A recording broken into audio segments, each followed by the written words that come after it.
Hey everyone, I want to let you know that there's a quiet trap that many people fall into it without even realizing it.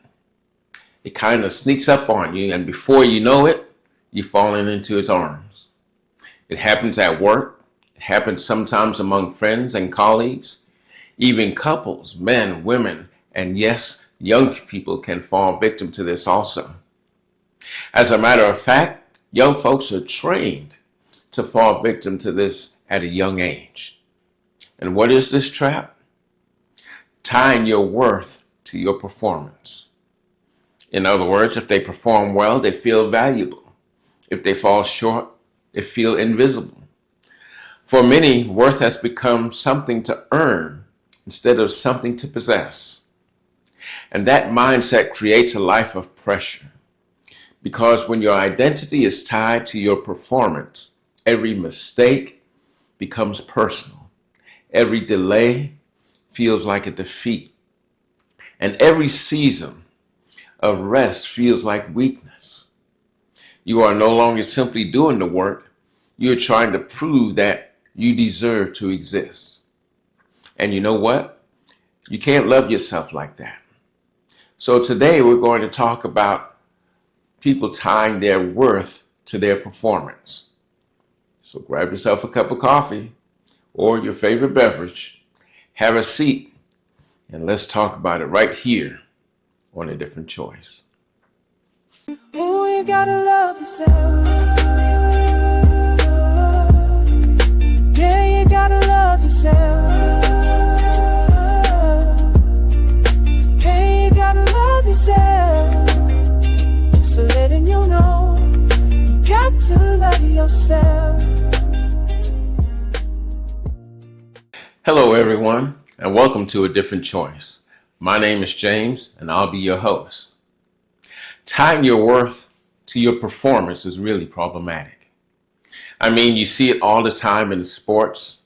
The basketball player hitting the threes, hitting the J's from all over the court. Their value is way up here, isn't it? But what happens when they get into a cold streak? People are talking about them. They're doing all kinds of things to get their mojo back. The team is talking about cutting them. And why? Because their value is tied up in their performance. And don't get me wrong, I get it. You want a winning team on the court. But it's important to remember this. A healthy mindset says that what you do is important, but it's not who you are. A person is not more valuable because they earn more, accomplish more, or receive more applause. Achievement may reflect effort or skill, but it does not determine human worth. You can lose a title and still have value. You can make a mistake and still have value. You can be in a rebuilding season and still have value. The problem is, as I said before, that performance-based worth often begins early. Some people were only praised when they excelled. Others learned that love, approval, or attention had to be earned. And over time, they internalized the belief that being successful was the same as being lovable. And that belief can create exhaustion. Because no matter how much you achieve, it never feels like enough.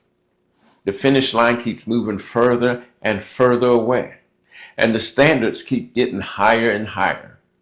And instead of enjoying growth, you become trapped in proving yourself over and over again. But here's the real thing. Real confidence comes when you separate identity from achievement. You begin to work from a place of worth and not for it. Do you see the difference? Because that changes everything. What I'm saying is, instead of asking, what do I need to do so I matter? You ask, how can I use my gifts in a meaningful way? Instead of chasing validation, you focus on contribution. And instead of comparing your journey to others or even to what society expects, you honor your own pace. So let me share with you some principles to break the cycle of tying your worth to performance. First, recognize your internal scoreboard. See, every person has an internal scoreboard, a hidden system they use to measure their value. The problem is most people don't even realize it exists. It quietly keeps track of achievements, productivity, praise, income, influence, appearance, relationships, or how much they are needed by others. And without noticing it, people begin to judge themselves based on those numbers. If the score is high, they feel confident. If the score is low, they feel inadequate. The scoreboard becomes the lens through which they view themselves. For some, the scoreboard is success. They believe they matter because they achieve. If they are winning, advancing, or accomplishing goals, they feel worthy. But the moment they struggle, they question their value. For others, the scoreboard is approval. They need recognition and compliments or validation to feel secure. If others affirm them, they feel strong. But if they're ignored or criticized, their confidence crumbles. Now, the issue is not having goals, wanting appreciation, or even serving others. Those things are natural. The danger comes when those become the foundation of our identity. Because anything that controls your sense of worth also controls your emotional stability. That is why recognizing your internal scoreboard is so important. You need to ask yourself some honest questions. What makes me feel valuable? What causes me to feel like I'm falling? What do I chase when I need reassurance? Those answers reveal the scoreboard. And once you see it, once you answer those questions, you can challenge it. Not every standard you have accepted is healthy. Some were inherited from childhood, shaped by family expectations, social comparisons, or even cultural pressure. Others were created as survival strategies to gain love or avoid rejection. But a system built on external measures will never give lasting peace. A healthy life requires shifting from performance-based measurements to purpose living. Instead of asking, how am I scoring today? Ask this question. Am I living in alignment with who I truly am? See, that question changes the focus. Because life shouldn't be a competition where your worth rises and falls with every success or setback. It should be lived with stability, self-awareness, and freedom. So recognize your internal scoreboard. That's important. And that's number one. The second principle is this: to practice being and not just doing. In other words, spend time in activities that have no goal except enjoyment, no goal except reflection, or no goal except connection. Learn to exist without needing to prove anything. See, doing is action. It is work, it's achievement, it's responsibility and output. But being is presence. It is self-awareness, peace, reflection, and connection. A life built only on doing becomes exhausting because there's always another task, always another goal, always another demand. I mean, the cycle never ends. And when identity is tied to productivity, rest begins to feel like failure instead of renewal. Because human beings were not designed to function like machines. We are not meant to measure our lives only by what we accomplish. We also need space to think, to feel, to breathe, and to simply exist without pressure. It means enjoying moments that have no measurable result. A walk without tracking steps, a conversation with no agenda, a hobby without turning it into an income. Quiet reflection without trying to solve a problem. Being teaches you that your life is not only about production, it is also about presence. You're not valuable because of how much you complete in a day. You're valuable because you exist as a whole person with thoughts, emotions, gifts, and purpose that go beyond your output. The goal is not to stop doing. Don't do that. The goal is stop believing that doing is the only thing that gives your life meaning. So practice just being and not just doing.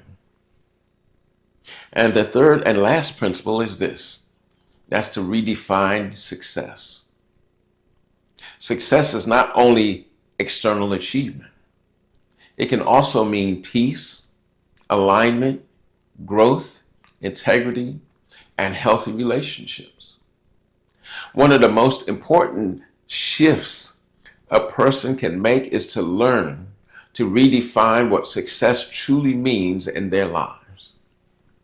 See, for some people, success has been handed down to them by society, by family expectations, culture, or comparison. It often looks like money, status, titles, recognition, diplomas, influence, or visible achievement. And while those things can be meaningful and those things are good to have, they are incomplete measures of a well-lived life. The problem comes when people adopt someone else's definition of success without questioning whether it aligns with their own values. You can spend years climbing a ladder only to realize it's leaning against the wrong wall. Redefining success begins with asking a deeper question. What does a meaningful life look like for me? That answer may not fit society's standard. For some, success may mean financial freedom. For others, it may mean peace of mind.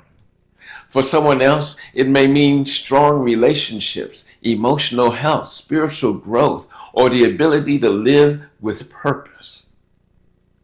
See, real success is personal. It's not about copying another person's path. It's about creating a life that reflects your values, your priorities, and your sense of purpose. Success is not only about what you accumulate, it is also about who you become. Because if success costs your peace, your health, your relationships, your sense of self, if it costs you all that, the price is too high. When you redefine success, you stop chasing goals that were never truly yours. You begin to pursue what genuinely matters. Listen, take these 3 principles and work on them. I truly believe that this will give your life more balance, more stability, and more meaning. And don't be so goal-oriented that you're no good to yourself. Remember, life is precious. Life is short. But life can and should be fun and exciting. So stop just living for everybody else and everything else and live for yourself also. And I tell you that once you do that, you begin to love yourself again. So I'll see you next week with another video. But until then, and always take care of yourself, forgive yourself, and most importantly, love yourself. And I'll see you next time. Oh, you gotta love yourself. Yeah, you gotta love yourself. Hey, you gotta love yourself. yourself.